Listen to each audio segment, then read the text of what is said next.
What's good mga kachan? Rapid Duo in the house! Ito nga po pala ang aming pinaka first ride of the year 2026. Hey! Kasama ko nga pala ang pinakapoging kaibigan na si Hesky. Gagawin nga po namin ang kalahating pakpak ng Batman loop. Oo, kalahati lang muna. Kasi bagoon pa lang naman kami, kaya baby steps kumbaga. So ayun, bago ang lahat, ito kami sa meetup namin sa Bacoor. Check ng gamit at kondisyon bago sumabak ng malupitang rides. Palit na ito. Ay, wala pa akong time magpalit-palit. Konti-konti yun. Wala nadagdag dyan eh. Gusto yan. Tapos, ayun, yung sa ABS sensor. Ito na nga, chinek din namin ang sound level ng muffler namin gamit ang dB meter.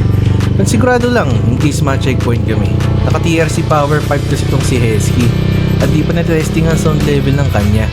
So ayun, pinarev lang namin around 3.5 to 4K RPM. Tapos estimate half meter away at 45 degree angle. O diba? So sabi ko nga dito, 94 decibels ang maximum niya. At sa akin naman, around din dun nagre-range. Pagkano? Pag sinita tayo, pakita mo meron kami. Hindi kami madadaya. Ngayon, it's time to set our way gamit ang Waze. At ang unang pinin namin ay sa Kabading Arch Marcos Highway. Kabading? Basta yun? So we're all set and ready to go! Waswasan na mga kachan! Joke lang. Takong paugi lang tayo. Samahan nyo kami at enjoy the ride!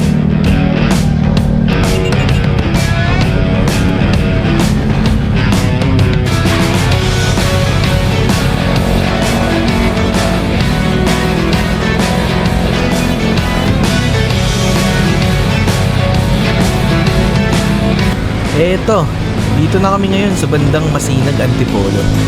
Tumingin muna kami ng tropa ko ng jacket dahil wala siyang dala. Pero bago lahat, selfie muna mga kachan! Hey!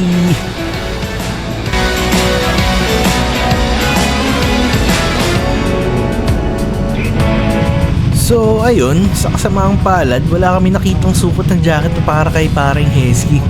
Pero mekta muna kami sa gas station para mag full tank. And we're back to the road. Habang nagra-rides kami, kwento ko na lang din kung paano kami umabot dito. As you can see, ito ang pinaka first time ko mag-motovlog. Matagal ko nang talagang gusto tong gawin. Para naman may malupit akong i-look back pagdating ng panahon. Sobrang interesado kasi ako sa mga adventures, lalo na sa paglo-long ride. Tapos habang rides, ang dami mo nakikita ng magandang tanawin. Iba talaga yung feeling kapag motor ang gamit. Oo, nakakapagod, nakakangalay, tirik ang araw, may usok. Pero sa akin kasi, nababaliwala lahat ng yan kapag in the zone ako sa ride. Damn! Okay, bago ko ituloy, andito na kami ngayon sa Big C Deli Cafe. Isa sa mga sikat na tambayan ng mga riders dito sa Marilakay. Ang lupit kasi dito din pala maraming tumatambay na pumipitik.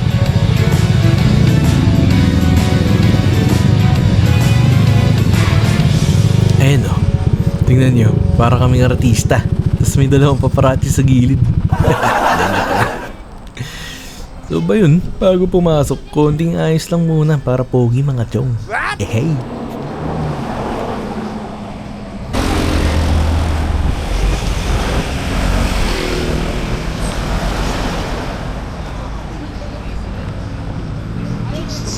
Eto, papasok na kami ng cafe.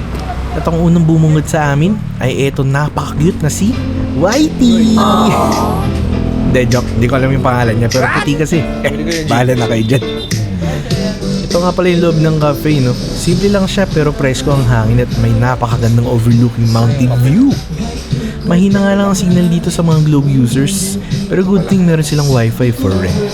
Kung wala kang cash, pwede Gcash, pwede makakonnect sa kanila, pero may bayad lang konti. Maliit na halaga. Umorder nga lang kami dito ng iced coffee, no? In fairness, ang sarap ng timpla nila. Tapos ganito yung view na makikita mo sa bawat lagot ng kape. Nice! Dito pa lang, masasabi ko na sulit na yung rides namin.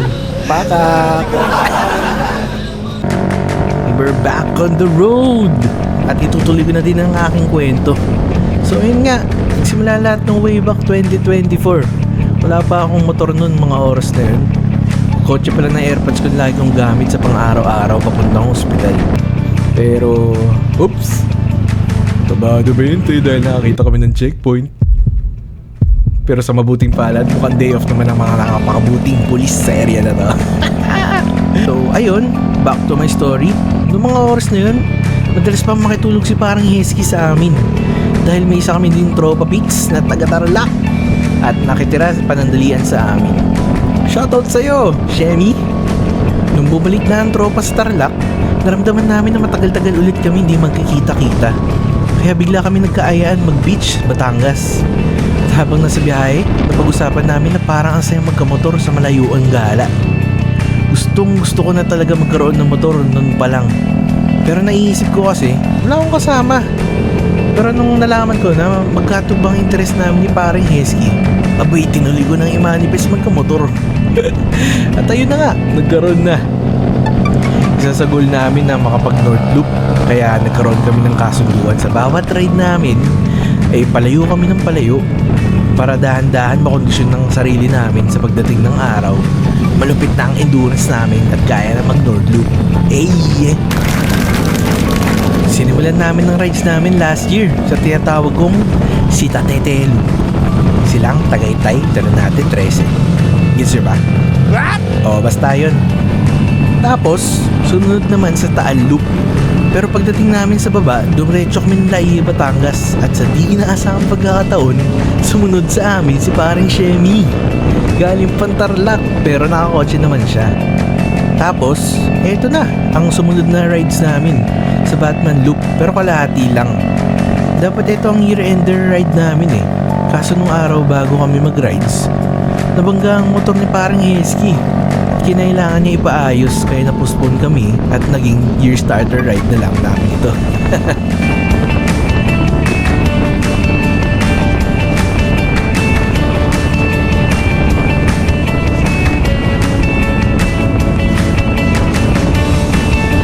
So as you can see, umuulan na ng mga oras na to. Pero pabugso-bugso lang. Buti na lang talaga may jacket ako at di ako ganun nilamig. Pati yung basa hindi pumapasok sa loob ng jacket ko. Medyo foggy na din sa part na to. At sobrang lamig ng simoy ng hangin. Eto, may nakita kami magandang spot para makapahinga saglit at mag-picture-picture dahil medyo nadismaya kami. Kasi balak sana namin tumambay sa may manukan. Pero walang tao ng mga oras na yun. Kaya di kami tumigil dun. Yun pa man din sana main event namin sa race na to. Pero di bale na lang. Solid pa din naman ang mga views dito eh.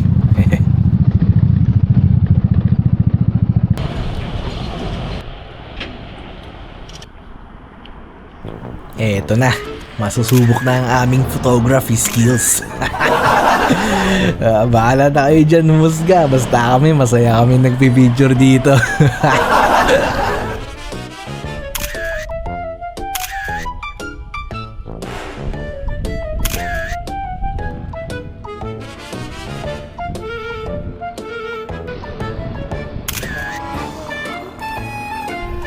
Oh, lupit ni paring Hesky. May pa-montage pang nalalaman, oh. Lupit!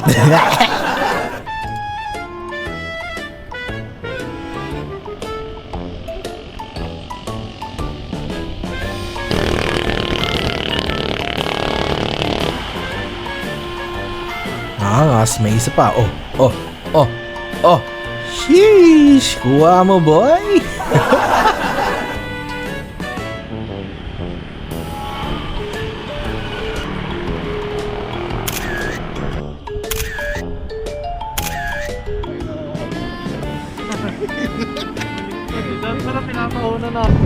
Oh well, back to the road. So far, maayos naman ang biyahe namin. Chill riding lang kami all the way. Sa ganitong daan ba naman, di namin kailangan ng marurot. Kasi gusto namin i-appreciate ang magagandang tanawin. Dito, nakarating na kami sa barangay Madelay-Delay ng Tanay. At may magandang spot na namang overlooking kaya tigil na naman kami para mag-picture-picture. Oh, dami din kapwa riders nagpipicture dito eh. Ganda kasi ng tanawin eh.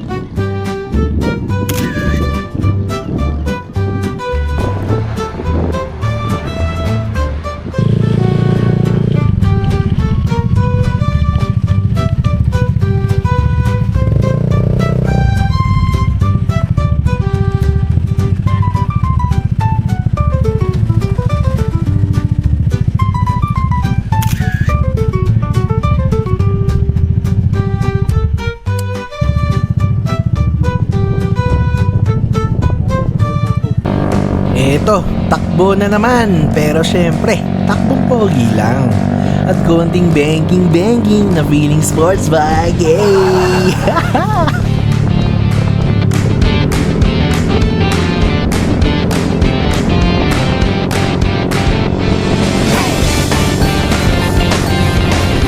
Ditong part na to ay ang tinatawag nilang lihim na lagusan.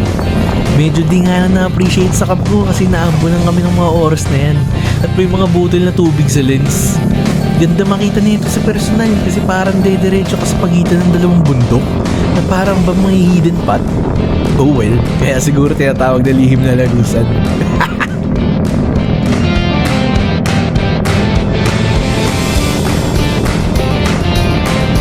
Oh, another stopover na naman mga kachan. Nagpas lang konti sa lihim na lagusan. Dami kasing mga riders kaya nakutuban namin na may magandang spot dito.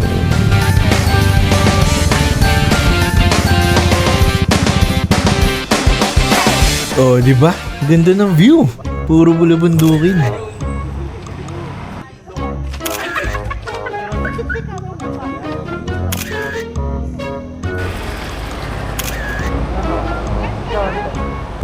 Oh siya, larga na ulit. Banking time na naman and slide. Let's go!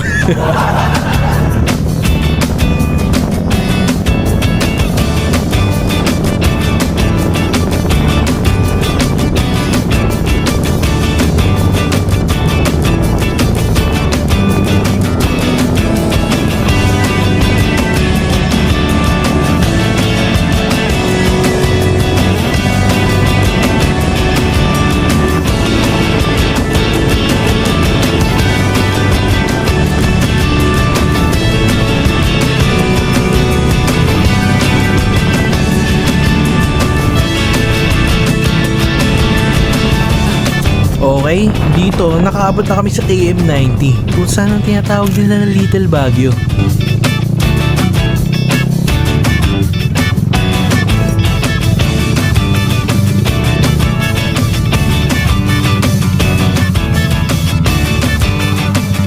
Dito, medyo malakas konti yung ambon kaya di din kami nagtagal kasi malapit na tumugos sa jacket ko yung basa. Kaya eto, dumiretso na kami dahil malapit na dito yung resort yung pag-i-stayan namin.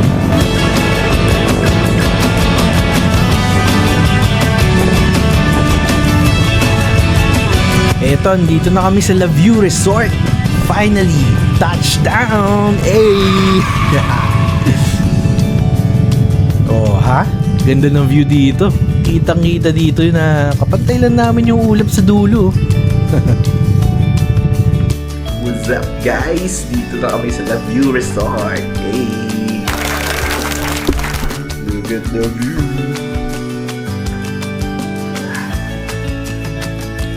Ito na ang kwarto namin. Sa Agoda app lang kami nag-book kaya binigyan kami ng napakalupit discount. Nalinggan ko sa labas. Mountain view nga pala nakuha naming spot sa room namin. Grabe din talaga yung lamig dito, no? Parang naka-aircon buong labas. Kaya di na kami nag-aircon sa loob ng kwarto namin eh.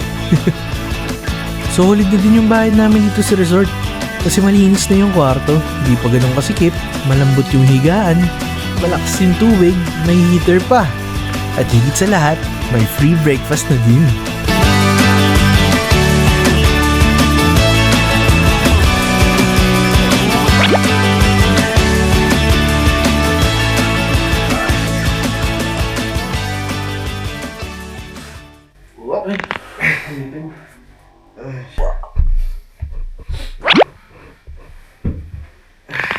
Ay, tangin sa ina na. Sakto lang yung naging ano natin din. Kahit na tinangali ka ng gising. Nani? Sabi ka naman sa nangyali. In my defense guys, trinidor ako ng phone ko dahil hindi nag-alarm ng 4 AM. Kaya 7:30 na ako nagising. Hindi naman yun tanghali. What's up? Punta ulit kami ng KM90 para Chubibog. Ayun nga, babalik kami ng KM90 dito para kumuha ng snacks. Nangangat-ngatin namin habang nasa kwarto kami bago magspadahan. Nani? Charot lang. Hindi naman sa magiging defensive, no? Pero mukha lang kaming bading at nagbabading-badingan. Pero solidong tuwid po kami, mga kadyan.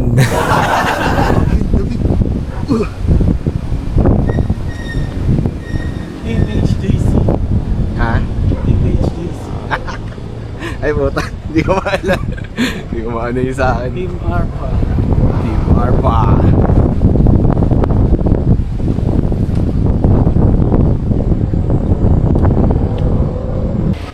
Eto, rides again. Pero ngayon, ako na ang aangkas sa sarili kong motor. Para isang motor lang ang gagamitin namin. Total, di naman ganun kalayo yung KM90 dito eh.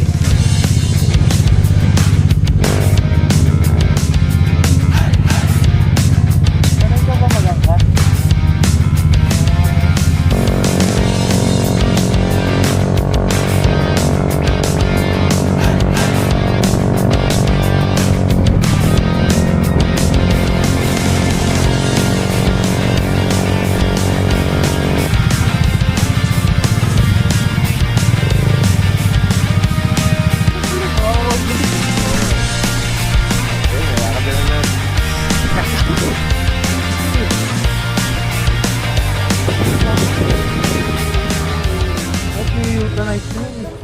And we're back at KM90 mga kachan. Silip-silip muna ng mga Bogchi at ng souvenirs.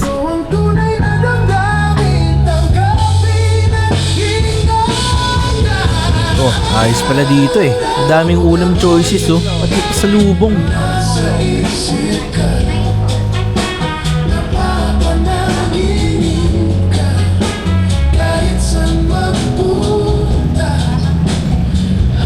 Puta, bili tayo souvenir ha. Bayad time! Shoutout po sa iyo ate kung sino man po kayo. Naliw ako sa pagpapansin mo sa 360. Another one. Nakita ko na lang naman pag-edit ko dito. And another one.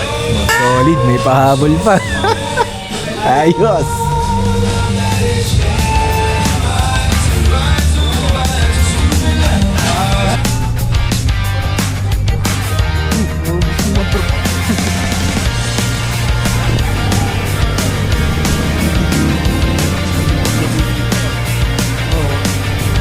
Tambay na nga yan.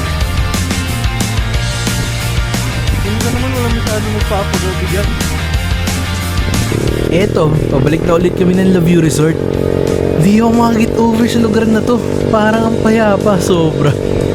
Galing kasi ako sa lugar na puro building na lang nasa paligid. Kaya ito ang kinikrave ng aking mga mata. Sobrang worth it talaga na ito, promise.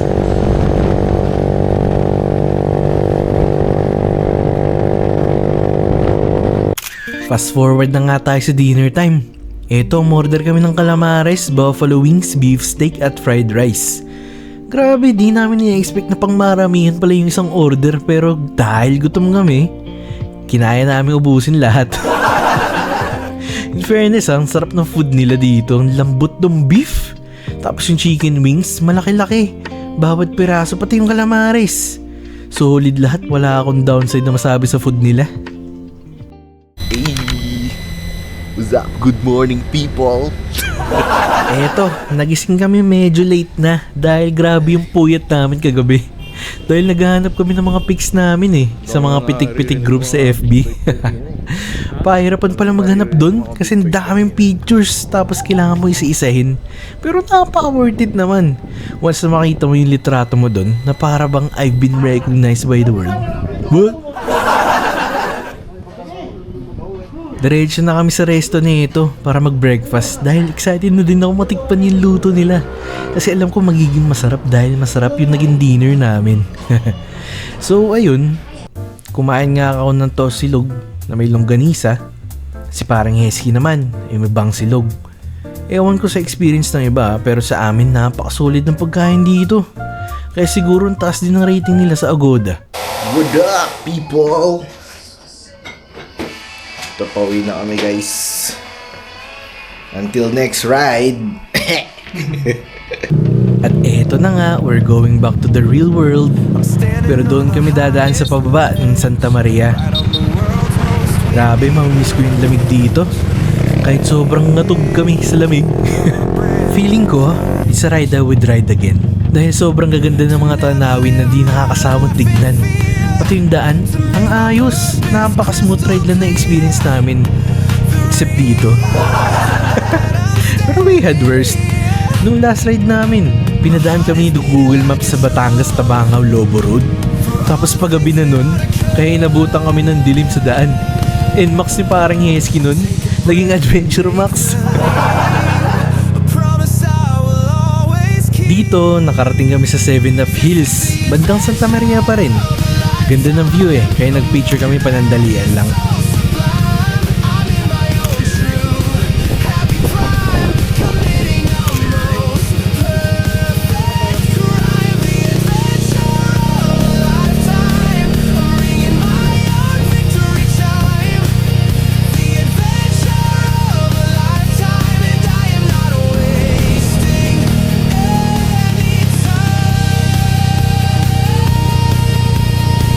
Etong part na to, nasa baba na kami, bandang Fami. Dito naman ay dire-diretso halos ang daan. Kaya ang sarap magbasbas to the max. Pero safe riding pa din tayo mga paps. Grabe, sobrang sarap mag-rides. Lalo na kung ganito na walang masyadong kotse. Tapos diretso lang. Tapos provincial view pa. Sobrang relaxing para sa akin. Ganitong rides yung mga trip ko. Ganitong experience yung mga gusto ko. Ganitong therapy, yung kailangan ko. Sa dami pagsubok sa buhay, may mga oras talaga na parang gusto mo nang bumitaw. Gusto mo nang sumuko. Pero kasi kailangan natin pagdaanan lahat ng to eh. Oo, sobrang hirap. Pero pag nagpatalo ka, hindi mo na malalaman kung anong mga bagay na darating para sa'yo sa hinaharap. Natutunan ko yan sa isa kong napakabuting kaibigan. Kung maraming problema, may paraan naman para hindi mo overwhelm. Pwede ka naman magpahinga, tapos one step at a time. Para sa akin, ito yung pahinga. Kaya sana, sa mga taong nahihirapan dyan, konti na lang susuko na. Huwag niyong kalimutan na mayroong mga nagmamahal sa inyo. Pilipas din ang pagsubok. Kailangan lang talaga pagdaanan. Hindi ka naman forever dyan eh. Sabi nga nila, trust the process. Kailangan nyo lang muna magpahinga saglit. Tapos pag nahimasmasan na, sabak ulit. Things will get better. At darating yung tamang panahon para dyan. Ewan ko ba kung para sa viewers pa itong sinasabi ko, para sa sarili ko. Pero kidding aside, laban lang tayo sa buhay mga katyan. Kaya natin to. Hey!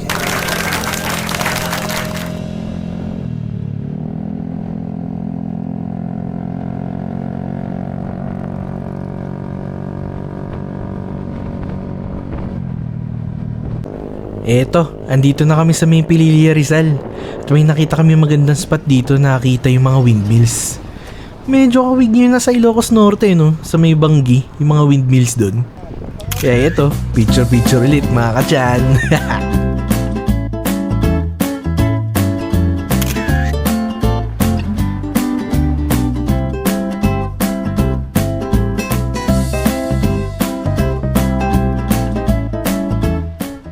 Dito kami sa Bugarin View Deck.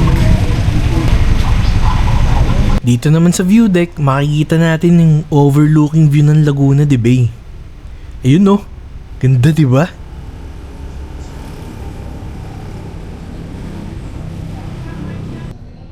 Oh, lupit. May second floor pa pala to. Kaya dito muna kami tumambay saglit para i-appreciate ang napakagandang tanawin.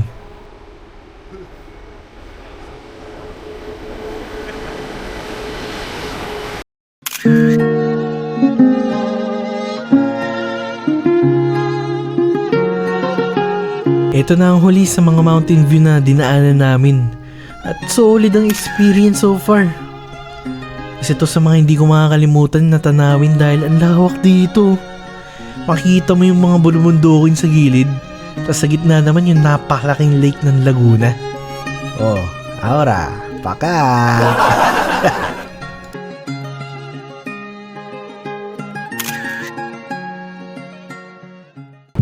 At eto na ang pinakahuling sa itinerary namin. Antanay Lighthouse, Beacon Station. Ito, literal na nasa Laguna Lake na kami. Mainit-init na sa parting to. Pero kahit mainit, nagpicture-picture pa rin kami. At syempre, di mawawala ang montage ng aming napaka-poging motor. Ay!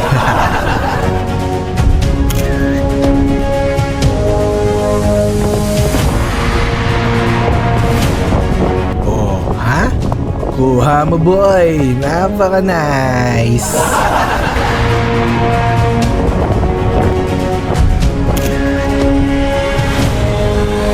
So dito na nga magtatapos ang aming vlog mga kachan. Sana di kayo na-bored sa napakahabang kwento ko sa buhay. This is your adventurous and spontaneous motovlogger Gabo-chan featuring Hesky. At kami ang Rapid Duo. Hanggang sa muli, peace out.